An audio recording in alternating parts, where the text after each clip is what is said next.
नमस्कार, स्वागत है आपका डीडी न्यूज में। आपके साथ मैं हूं गौरव श्रीवास्तव और आप देख रहे हैं हमारा खास कार्यक्रम खबर दुनिया की।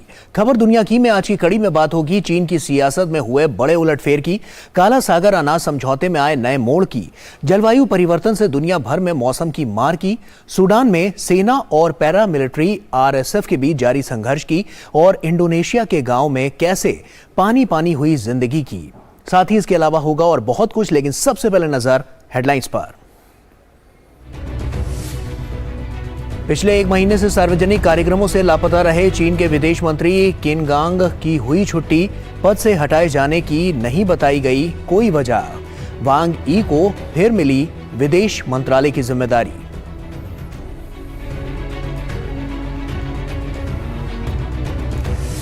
रूसी सेना में बड़ी भर्ती की तैयारी, सैनिक भर्ती से जुड़े नए कानून को संसद के निचले सदन से मिली मंजूरी। सैनिकों की भर्ती की अधिकतम आयु को 27 से बढ़ाकर किया 30, युवाओं के देश छोड़ने पर लगेगी पाबंदी।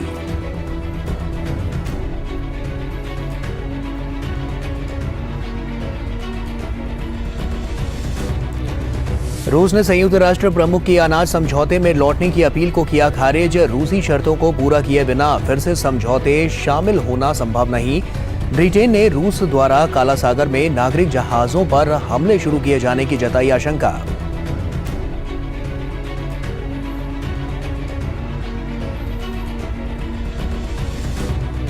जोहान्सबर्ग में ब्रिक्स देशों के एनएसए सम्मेलन से इतर चीनी समकक्ष से मिले अजीत डोभाल। वांगी से अजीत डोभाल की दो टूक, कहा एलएसी पर चीन की हरकतों ने रणनीतिक विश्वास को खत्म किया। मावर्ती क्षेत्रों में शांति बहाल करने के लिए निरंतर प्रयासों के महत्व पर दिया जोर।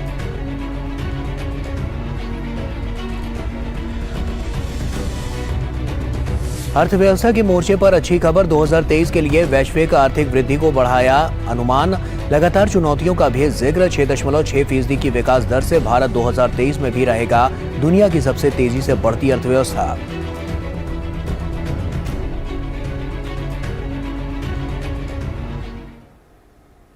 और आइए शुरुआत करते हैं और सबसे पहले बात करते हैं एशिया की।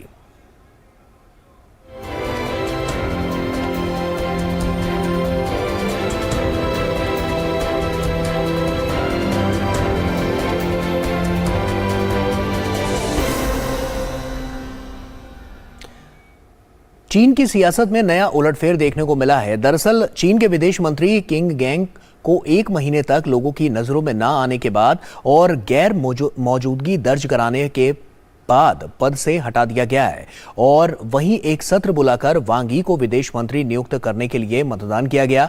वांग ई को किन गैंग के स्थान पर नए विदेश मंत्री के रूप में नामित किया गया है। सार्वजनिक कार्यक्रमों से करीब एक महीने की गैर मौजूदगी से उपजे सवाल और तरह तरह की अटकलबाजियों के बीच चीन के विदेश मंत्री किंग गांग की आखिरकार छुट्टी कर दी गई। गांग की जगह वांग ई को विदेश मंत्री की जिम्मेदारी दी गई है।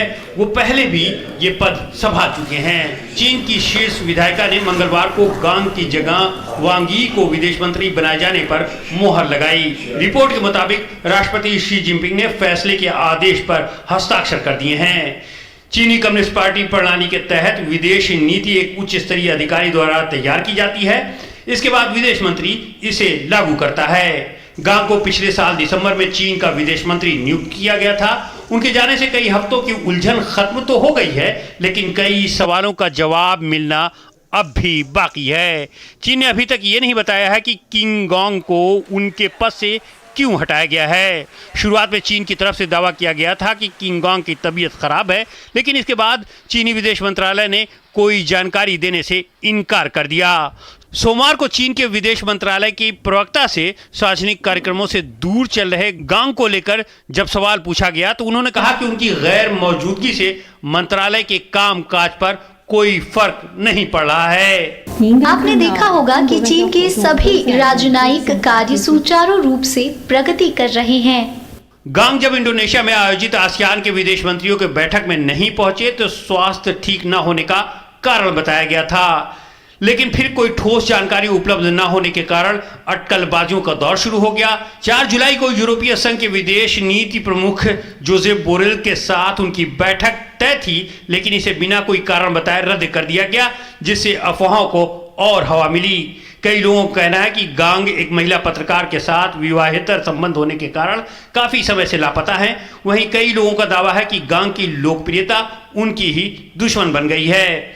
गांग पेशेवर राजनयिक हैं और उन्हें चीनी नेता शी जिनपिंग के भरोसेमंद सहयोगी माना जाता है। गांग का विदेश मंत्री बनना भी नाटकीयता से भरा हुआ था। वे चीन के इतिहास में इस पद पर नियुक्त होने वाले सबसे कम उम्र के व्यक्तियों में से एक हैं। चीन के विदेश मंत्री बनने से पहले वो अमेरिका में चीन के राजदूत थे। अपने कुशल राजनयिक नेतृत्व और अमेरिका के साथ सख्त बातचीत को लेकर उन्होंने चीन में काफी लोकप्रियता हासिल की थी। उन्होंने दोनों पक्षों के बीच खराब संबंधों को सुधारने और बातचीत बहाल करने के प्रयासों में भी महत्वपूर्ण भूमिका निभाई थी। इसमें जून के मध्य में अमेरिकी विदेश मंत्री एंटनी ब्लिंकेन की बीजिंग यात्रा के दौरान मुलाकात शामिल है। 2012 में चीन के नेता बनने से कुछ समय पहले शी जिनपिंग खुद एक पखवाड़े के लिए गायब हो गए थे, जिससे उनके स्वास्थ्य और पार्टी के भीतर संभावित सत्ता संघर्ष के बारे में अटकलें लगाई जाने लगी थीं।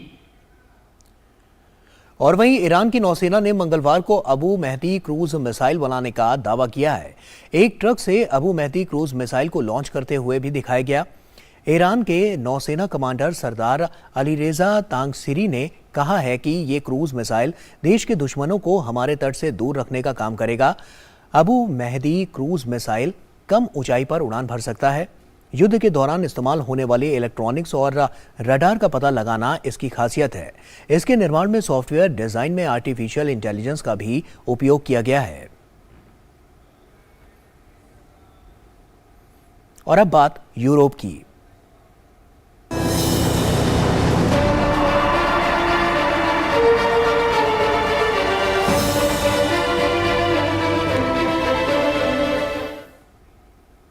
रूस के काला सागर अनाज समझौते से पीछे हटने के फैसले का असर पूरी दुनिया में देखने को मिल सकता है। इस बात को लेकर चिंताएं बढ़ गई हैं। दरअसल क्रेमलिन ने संयुक्त राष्ट्र महासचिव एंटोनियो गुटेरेस की उस अपील को खारिज कर दिया जिसमें उन्होंने रूसी शर्तों को पूरा होने तक मॉस्को से अनाज समझौते में फिर से शामिल होने की बात कही थी।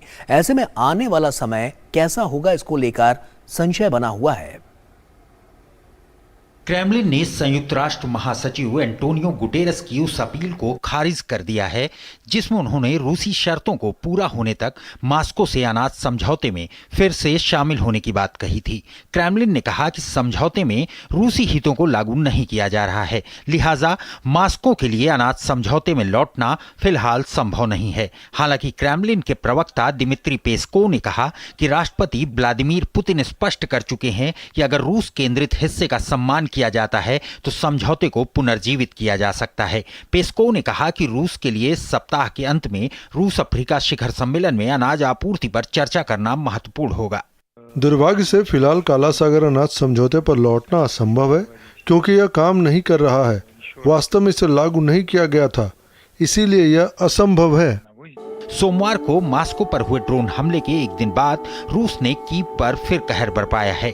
एक महीने के अंदर रूस ने छठी बार कीव पर जोरदार प्रहार किए हैं। हालांकि यूक्रेनी सैनिकों ने सभी हमलों को विफल करने का दावा किया है। कीव ने कहा कि हाई अलर्ट 3 घंटे तक चला और लक्ष्यों का पता लगाकर सभी हमलों को विफल कर दिया गया। उधर दूसरी तरफ रूसी आक्रमण के कारण जापोर्जिया संयंत्र के 4थे और 5वें ब्लॉक को भी शटडाउन मोड में डाल दिया गया है। वहीं दक्षिणी यूक्रेन में भी रूस ने हमले तेज कर दिए हैं। दावा किया जा रहा है कि यूक्रेन में खाद्यान्न संकट लाने के मकसद से अनाज भंडारों को निशाना बनाया जा रहा है। इस बीच ब्रिटेन ने संकेत दिए हैं कि रूस अनाज भंडारों को नुकसान पहुंचाने के लिए अपने हमलों को विस्तार दे सकता है। संयुक्त राष्ट्र में ब्रिटिश राजदूत ने कहा कि नागरिक जहाजों को निशाना बनाया जा सकता है। हमारी जानकारी से संकेत मिलता है कि रूसी सेना यूक्रेनी अनाज भंडारों पर हमले को विस्तार दे सकता है। इसमें काला सागर में नागरिक जहाजों को भी निशाना बनाया जा सकता है। इस बीच रूसी सेना बड़ी भर्ती की तैयारी कर रही है।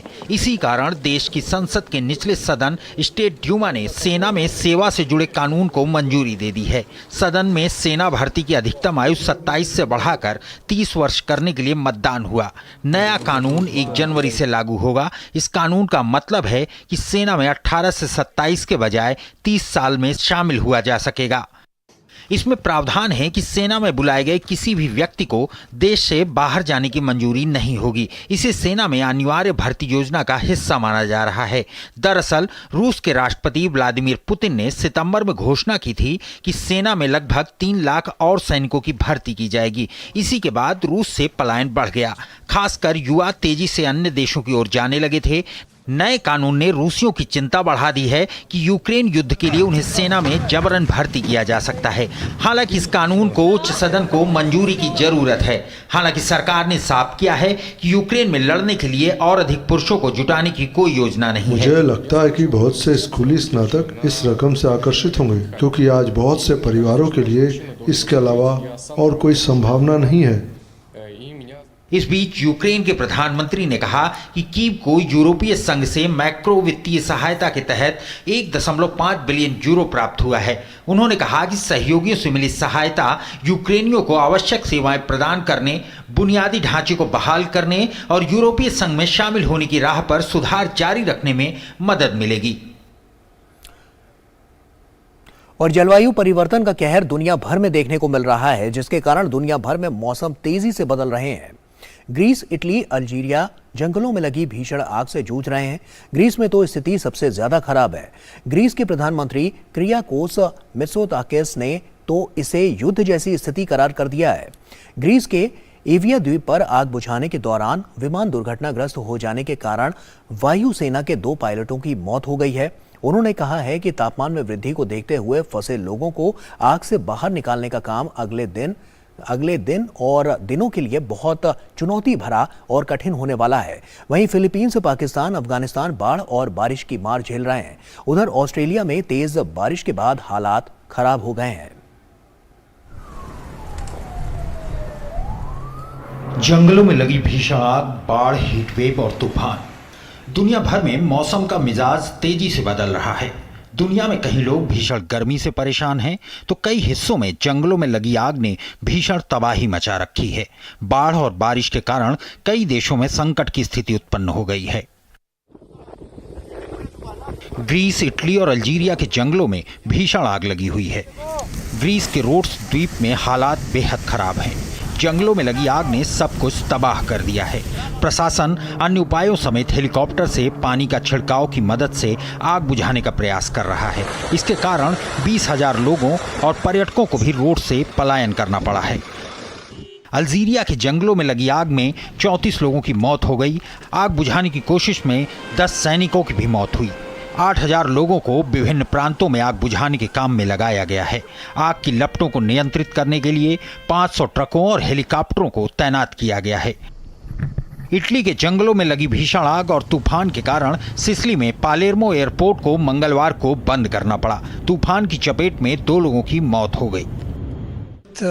देश के कई हिस्सों में जंगलों में आग लगी है। भीषण गर्मी और तेज हवाओं की वजह से हालात और बिगड़े हैं। बोयरा और बेजिया के 16 प्रांतों में 97 जगहों पर आग लगने की घटना दर्ज की गई है। फिलीपींस में चक्रवात डाकसूरी को देखते हुए चेतावनी जारी की गई है और लोगों को फंसे इलाकों से बाहर निकालने का काम किया जा रहा है। समुद्र में यात्रा पर पाबंदी की वजह से लोगों की आवाजाही में बहुत ही दिक्कतों का सामना करना पड़ रहा है। वहीं पाकिस्तान में भारी बारिश के बाद सड़कों पर पानी जमा हो गया है। खेत पानी में डूब गए हैं और नदियों का जलस्तर भी बढ़ गया है। अफगानिस्तान में बाढ़ के कारण अब तक 30 लोगों की मौत हो गई है। बाढ़ की वजह से लोगों के घर तबाह हो गए हैं। प्रशासन और एजेंसियां मदद तो कर रही हैं, लेकिन वो इलाके के लोगों की जरूरतों के हिसाब से नाकाफी हैं। सबसे बड़ी दिक्कत है कि लोगों की मदद उनके मुताबिक नहीं हो पा रही है। स्वयंसेवी संगठन और तालिबान अधिकारी हमें मदद मुहैया करवा रहे हैं, लेकिन वो नाकाफी है। जर्मनी में तेज बारिश से जनजीवन बुरी तरह प्रभावित हुआ है। तेज हवाओं से जगह जगह पर पेड़ टूटकर सड़कों के बीचों बीच गिर गए हैं। और आइए आगे बढ़ते हैं और अब बात करते हैं अमेरिका की।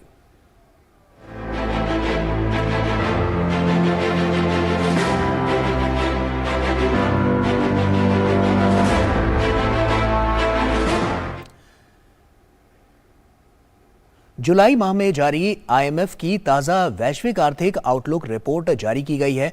आईएमएफ के अनुसार चीन की विकास दर साल 2023 में 5.2% की दर से बढ़ने का अनुमान है। वहीं साल 2024 में अनुमान 4.5% का रखा गया है। वहीं दुनिया के लिए विकास दर के अनुमान में कमी की गई है और वैश्विक विकास दर 2022 में 3.5% से घटकर 2023 और 2024 में 3% की दर पर आ सकती है। इसी आउटलुक में अनुमान जताया गया है कि साल 2023 में G7 देशों में जर्मनी की अर्थव्यवस्था मंदी यानी नेगेटिव जोन में रहेगी। दुनिया के लिए राहत की खबर यह है कि महंगाई का दबाव थोड़ा कम हो सकता है। वैश्विक स्तर पर महंगाई दर साल 2022 में 8.7% से कम होकर साल 2023 में 6.8 और अगले साल 2024 में कम होकर 5.2 पर पहुंच सकती है। हालांकि रूस यूक्रेन का संकट और जलवायु परिवर्तन पूरी दुनिया के लिए अब भी बड़ा खतरा बना हुआ है और हो सकता है कि दुनिया भर के बैंकों को ब्याज दरों में और बढ़ोतरी करनी पड़े। उधर टीमस्टर्स यूनियन और यूपीएस शिपिंग ने मंगलवार को घोषणा की कि दोनों पक्ष 5 साल के अनुबंध पर एक अस्थायी समझौते पर पहुंच गए हैं, जिससे पूरे अमेरिका में एक भयावह हड़ताल का खतरा टल गया है। लगभग 3,40,000 यूपीएस कर्मचारी काम रोकने के लिए तैयार थे। टीमस्टर्स अंशकालिक श्रमिकों सहित बढ़ी हुई मजदूरी के लिए दबाव डाल रहे थे। और अब बात अफ्रीका की।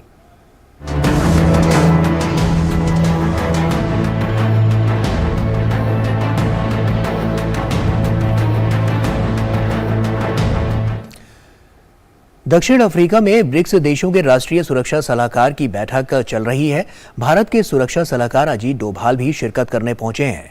जोहान्सबर्ग में हो रही बैठक से अलग उनकी मुलाकात चीन के वांग यी से उन्होंने मुलाकात की। इस दौरान उन्होंने चीन को खरी खरी सुनाई। वांग के साथ मुलाकात में डोभाल ने उन्हें स्पष्ट कर दिया कि वास्तविक नियंत्रण रेखा यानी कि LAC पर जो स्थिति है उसकी वजह से आपसी भरोसा कम हुआ है। उन्होंने कहा कि जब तक LAC के लद्दाख सेक्टर में शांति बहाल नहीं हो जाती तब तक संबंध सामान्य नहीं हो सकते। वांग यी फिलहाल चीन के विदेश मंत्री नियुक्त कर दिए गए हैं। शाम को बीजिंग से आई खबरों के मुताबिक किन गैंग की जगह उनको विदेश मंत्री बनाया गया है।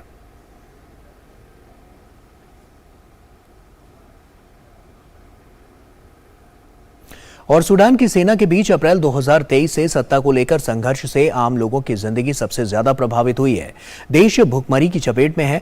बिजली और पानी की भारी किल्लत है। बड़ी संख्या में लोगों को घर को छोड़कर पलायन के लिए मजबूर होना पड़ा है। लोग राहत कैंपों में जीवन गुजर बसर कर रहे हैं। बच्चे कुपोषण का शिकार हैं और फील्ड अस्पतालों में भर्ती हैं। इस संघर्ष के कारण सूडान के साथ साथ दुनिया में एक मानवीय संकट खड़ा हो गया है।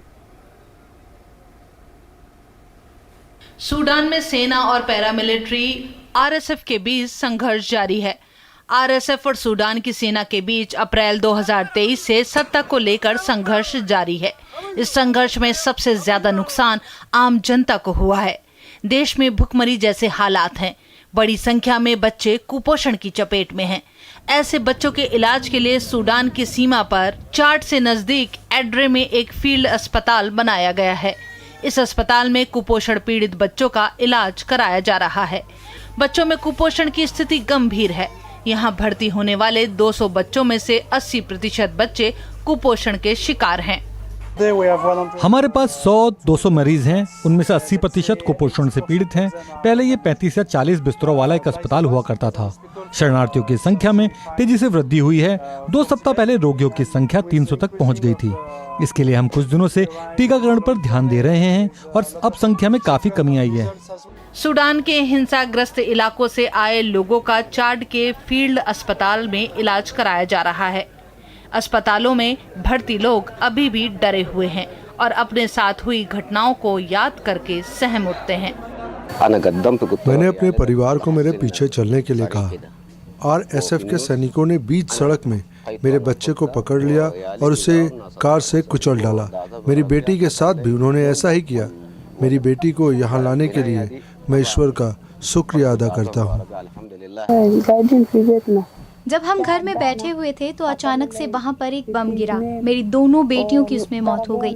5 लोग इसमें जख्मी हो गए और 5 लोगों की इसमें मौत हो गई। हमारा घर कैबिनेट भवन के बगल में था। सूडान में जारी सशस्त्र संघर्ष ने एक बड़ा मानवीय संकट खड़ा कर दिया है। संयुक्त राष्ट्र के एक अधिकारी के अनुसार 19 मिलियन से अधिक लोग खाद्य संकट का सामना कर रहे हैं। संयुक्त राष्ट्र के विश्व खाद्य कार्यक्रम डेटा के अनुसार लगभग आधी आबादी यानी 24.7 मिलियन लोग, जिनमें से 13 मिलियन बच्चे शामिल हैं, उनको तत्काल मानवीय सहायता की आवश्यकता है। संघर्ष शुरू होने के बाद से लगभग 28 लाख लोगों को सूडान छोड़ने के लिए मजबूर होना पड़ा, जिनमें चाड आने वालों की संख्या 2,30,000 है। ये बहुत दुर्भाग्यपूर्ण है कि सीमा पार कर चाड आने वाले बहुत से लोग चल रहे युद्ध के कारण गंभीर चोटों से पीड़ित हैं। WFP 1,50,000 से अधिक लोगों की मदद कर रहा है और इसके लिए 2 इकाइयां भी बनाई गई हैं। ये इकाइयां सूडान में युद्ध से प्रभावित लोगों को चिकित्सा सेवाएं प्रदान करने के लिए अस्पतालों के रूप में काम कर रही हैं।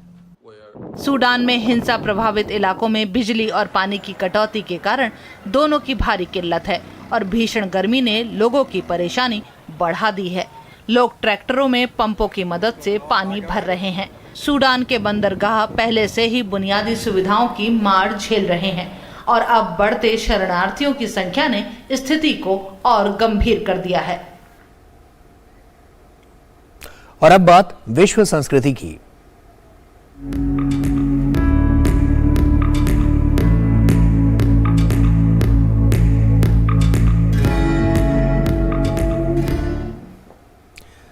कहते हैं जल ही जीवन है, लेकिन जब इसी जल की मात्रा अधिक से अत्यधिक हो जाए तो जनजीवन अस्त व्यस्त होने में समय नहीं लगता।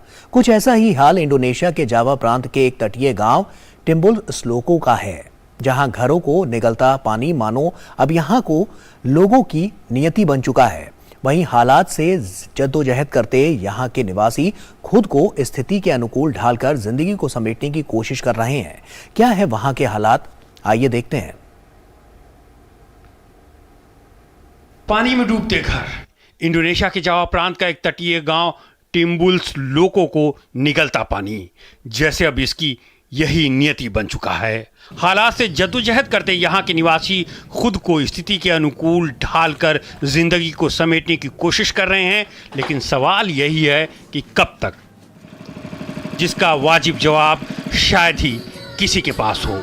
ये गांव इंडोनेशिया के सबसे तेजी से डूबने वाले क्षेत्रों में से एक है। पानी में डूबे घरों में 100 से अधिक लोग रहने को मजबूर हैं। हरे भरे धान के खेतों से लहलहाने वाला ये इलाका लकड़ी से बने रास्ते और बनहटी का नेटवर्क बनकर रह गया है। पानी से घिरी इस छोटी सी मस्जिद में सुल्तान कभी बच्चों को पढ़ाया करते थे। उनके जहन में उन बच्चों की मुस्कुराहटें अब भी ताज़ा हैं, जिनकी मदरसे से निकलने वाली खिलखिलाहट की तरंगें समंदर की लहरों को भी पुरसुकून कर दिया करती थी। लेकिन अब ये लहरें अधिक ताकतवर हो गई हैं। अक्सर आने वाला ज्वार इस गांव को धीरे धीरे अपने चपेट में लेता जा रहा है। अब ये सिर्फ यादें हैं, अब ऐसी कोई गतिविधि नहीं है, क्योंकि ये स्थान पहले से ही ज्वार से जलमग्न है। समुद्र के बढ़ते स्तर, तटीय कटाव और अत्यधिक भूजल दोहन के कारण भूमि धंसने से टिम्बुलस्को के निवासियों के जीवन में भारी बदलाव आया है। 1990 के दशक में स्थानीय लोगों ने मछली पकड़ने की लालच में बड़े पैमाने पर मैनग्रोव की कटाई शुरू की, तो इलाका बाढ़ की चपेट में आ गया। अब पानी टिम्बुलस्को और आसपास के डेमक क्षेत्र के 5 किलोमीटर अंदर तक पहुंच गया है। प्रोफेसर डेनी नुग्रोहो इसे दुनिया की आंखों के सामने धीमी गति से घटित आपदा बताते हैं। टिम्बुलस्लोको के आसपास के कुछ क्षेत्र सालाना 20 सेंटीमीटर तक डूब रहे हैं, जो 2010 में दर्ज दर से दोगुना है। यह क्षेत्र में अब तक दर्ज भूमि धसाव की सबसे बड़ी दर है। शोधकर्ताओं की माने तो जकार्ता के बड़े हिस्से के 2050 तक डूब जाने की आशंका है, लेकिन जावा का यह तटीय गांव आपातकाल की अग्रिम पंक्ति में है। कई लोग डूब से बचने के लिए किसी ऊंची जगह पर चले गए हैं, तो कई ने अपने घरों को पाटकर खुद को पानी से बचा लिया है, लेकिन छत नीची हो गई है। पानी से बचने की कोशिश में कई बार तो प्रवेश द्वार पर सिर भेंट चढ़ जाता है, लेकिन ज्वार की तेज लहरों में ये घर भी सुरक्षित नहीं है। गांव की कब्रिस्तान को डूबने से बचाने के लिए ऊंचा किया गया है। पानी को रोकने के लिए ग्रामीणों ने लकड़ी की बाड़, जाल और टायर लगाए हैं। बाढ़ से बचने के लिए युवा पीढ़ी अक्सर अपना समय अपने घर के बाहर बिताती है। लोग इस स्थिति से निपटने के लिए सरकार से गुहार लगा रहे हैं। भूजल के उपयोग को कम करने के लिए निवासियों तक पाइप से पानी की पहुंच का विस्तार करने और पानी में बह गई जगहों पर रेत डालने की मांग की जा रही है। सरकार की तरफ से आश्वासन जरूर मिलता है, लेकिन ये ज़मीन पर उतरता हुआ दिखाई नहीं दे रहा है। आने वाले दिनों में जलवायु परिवर्तन के कारण समस्या और भी बदतर होने वाली है। जलवायु परिवर्तन पर संयुक्त राष्ट्र की एक समिति का कहना है कि अगर हालात यही बरकरार रहे तो सदी के अंत तक समुद्र का स्तर 43 सेंटीमीटर बढ़ सकता है। और इसी के साथ फिलहाल इतना ही। दीजिए इजाजत। नमस्कार।